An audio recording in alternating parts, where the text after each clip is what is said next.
फिर से आ गए हैं हम बहुत सारे नए वीडियोस लेके। चलिए आज आपको लेके चलते हैं ओडिशा में स्थित जगन्नाथपुरी धाम में।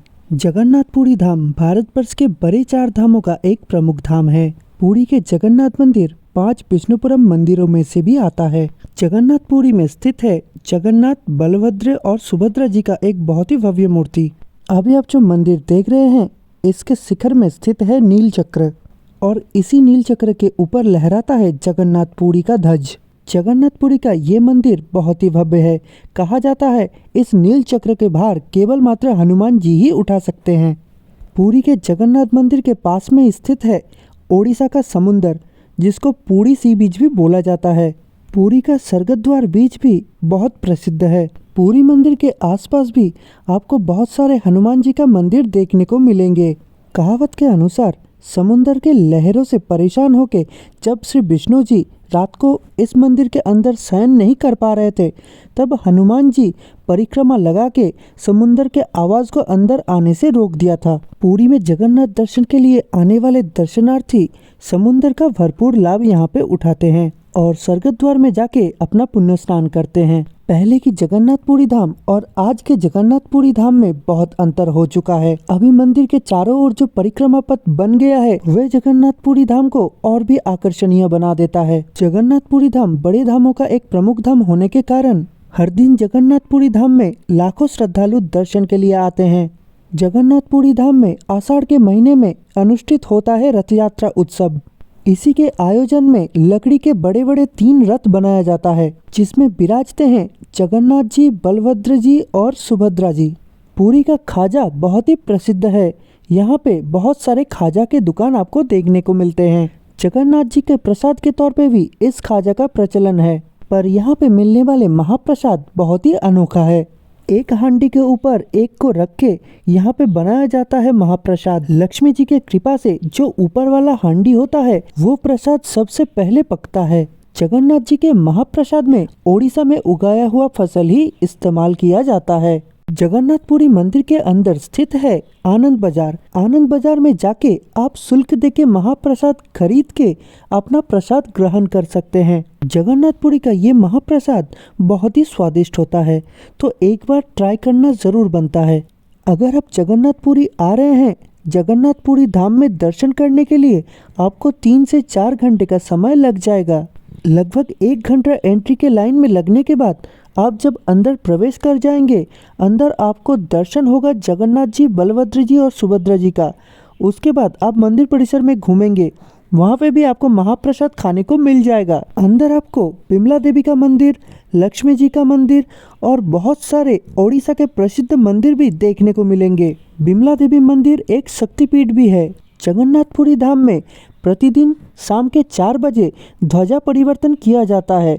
आप 4 बजे के समय मंदिर के सामने आके इस दृश्य का भी आनंद ले सकते हैं। आप अगर अपने सिटी से जगन्नाथपुरी आना चाहते हैं तो रेल मार्ग सबसे अच्छा उपाय है।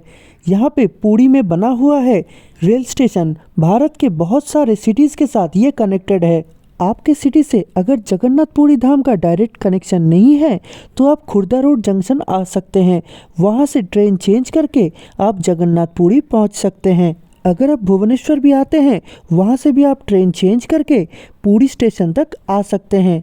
अगर आप विमान मार्ग से आने के लिए सोच रहे हैं तो भुवनेश्वर आपके लिए सही ऑप्शन है। भुवनेश्वर एयरपोर्ट से आप कैब के माध्यम से भी पहुंच सकते हैं जगन्नाथपुरी धाम तक। बड़े 4 धाम के साथ साथ यहाँ पे बहुत बड़ा समुद्री बीच होने के कारण यहाँ पे बहुत सारे दर्शनार्थी प्रतिदिन आते हैं। यहाँ पे रहने के लिए आपको बहुत सारे होटल्स का सुविधा देखने को मिलता है। पुरी के मेरिन ड्राइव बीच से लाइट हाउस तक आपको बहुत सारे बड़े बड़े होटल्स देखने को मिल जाएंगे। अगर आपको रिजनेबल और सस्ता होटल चाहिए तो आप स्वर्गद्वार बीच के सामने के होटल्स ट्राई कर सकते हैं। अगर आप पुरी के जगन्नाथ मंदिर के पास स्टे करना चाहते हैं, यहाँ पे भी आपको बहुत सारे ऑप्शन देखने को मिल जाएंगे, पर ये थोड़ा कॉस्टली हो सकता है। ज्यादातर बजट ट्रेवलर स्वर्गद्वार बीच के आसपास ही रुकते हैं और वहाँ से समुद्र का भरपूर लाभ उठाते हैं। स्वर्गद्वार बीच के आसपास आपको बहुत सारे बैटरी ऑटो देखने को मिलेंगे। 20 रुपीज पर पर्सन के हिसाब से स्वर्गद्वार से आप मंदिर तक पहुँच जाएंगे।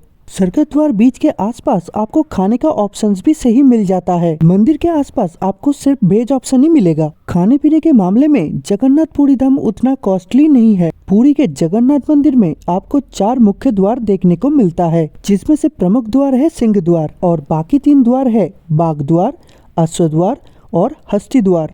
चलिए अभी आपको लेके चलते हैं परिक्रमा मार्ग पर। मंदिर के चारों तरफ हरियाली को मद्देनजर रखते हुए बनाया गया है एक बहुत ही सुंदर परिक्रमा मार्ग। इस परिक्रमा मार्ग पे चलते हुए आप लोगों को कोई भी परेशानी नहीं होगा। इस परिक्रमा मार्ग में विश्राम करने के लिए विश्रामागार भी बनाया गया है।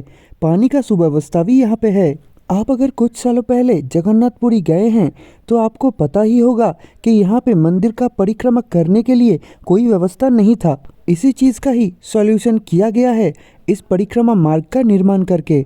पहले के मंदिर के सामने का एरिया भी बहुत कंजस्टेड हुआ करता था। होटल्स वगैरह एकदम मंदिर के सामने हुआ करते थे। इसके वजह से मंदिर के सामने बहुत सारे गंदगी आप लोगों को देखने को मिलता था, पर अब पूरा नज़ारा बदल चुका है।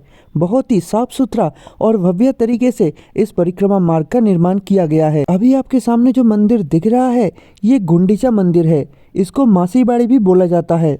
आषाढ़ के महीने में जब पुरी पे रथ यात्रा उत्सव आयोजित होता है तब जगन्नाथ जी का रथ जगन्नाथ मंदिर से गुंडीचा मंदिर तक लाया जाता है और जगन्नाथ जी 7 दिनों तक अपने मासीबाड़ी में अपना छुट्टी का उपभोग करते हैं। जगन्नाथपुरी में रथ यात्रा उत्सव का भी एक विशेष महत्व है। पुरी के जगन्नाथ मंदिर में सनातनी हिंदुओं के अलावा किसी का भी प्रवेश वर्जित है। देश विदेश से आए हुए बहुत सारे श्रद्धालु जो जगन्नाथ जी का दर्शन करना चाहते हैं वो दर्शन नहीं कर पाते हैं।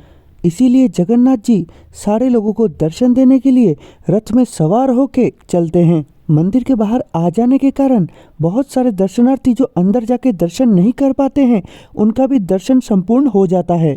उत्कल प्रदेश जो अभी का ओडिशा है उसका महाराजा माना जाता है श्री जगन्नाथ जी को।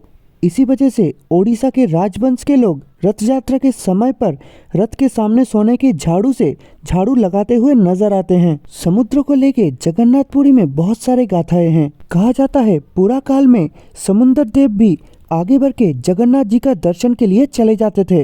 तब पूरी मंदिर समुद्र के पानी से भर जाता था। तब हनुमान जी अपने गदा के प्रहार से समुद्र जी को बार बार पीछे करते थे। इसी समस्या से उबरने के लिए जगन्नाथ जी हनुमान जी को बेड़ी से बांध के समुद्र के पास स्थित करा दिए। समुद्र किनारे बेड़ी हनुमान का स्थापना के बाद कभी भी समुद्र जी आगे नहीं बढ़ पाए। वैसे तो ओडिशा में बहुत सारे मंदिर है जो जगन्नाथ जी को केंद्र करके बना हुआ है। रथ यात्रा से पहले 15 दिन सांझ यात्रा के बाद जब मंदिर बंद रहता है उस समय पे अलहरनाथ मंदिर में दर्शन होता है जगन्नाथ जी का। लोकल्स की मान्यता के अनुसार पुरी में जगन्नाथ जी के दर्शन के बाद साक्षी गोपाल मंदिर का दर्शन करना आवश्यक है। पुरी में आए हुए दर्शनार्थी समुद्र स्नान के साथ साथ साइड सीन में बहुत सारे और भी जगहों का दर्शन करते हैं, जिसमें से प्रसिद्ध है भुवनेश्वर का लिंगराज मंदिर। इस मंदिर में आपको महादेव का स्वरूप देखने को मिलेगा, पर ये हरिहर स्वरूप है। इसके अलावा धवलगिरी, खंडगिरी, कोणार्क का सूर्य मंदिर,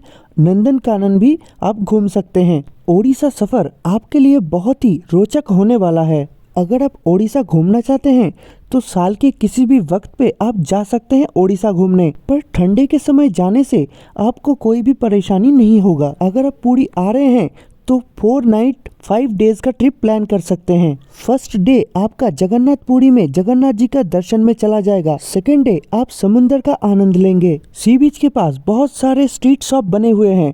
शाम के वक्त आप वहां जाके स्ट्रीट फूड का आनंद भी ले सकते हैं। सी सेल से बने हुए बहुत सारे यूनिक आइटम आपको दिख जाएंगे। घर के डेकोरेटिव पर्पस में आप इसका खरीदारी कर सकते हैं। अगले दिन आप यहाँ से बस या अपना पर्सनल कैब बुक करके ओडिशा का बाकी टूरिस्ट प्लेस घूम सकते हैं, जिसमें से आपको कोणार्क मंदिर, नंदनकानन, धवलगिरी, खंडगिरी, लिंगराज मंदिर और साक्षी गोपाल मंदिर भी आप घूम सकते हैं। अगले दिन आप जाएंगे पुरी मंदिर के पास में स्थित बहुत सारे मंदिरों का दर्शन करने, जिसमें से प्रमुख है मार्कंडेश्वर मंदिर और तोता गोपीनाथ मंदिर। इसमें आपको कितना खर्चा आने वाला है वो स्क्रीन में शो हो रहा होगा। हमारे channel travel with Anik Haldar को जल्दी से सब्सक्राइब कर लीजिए।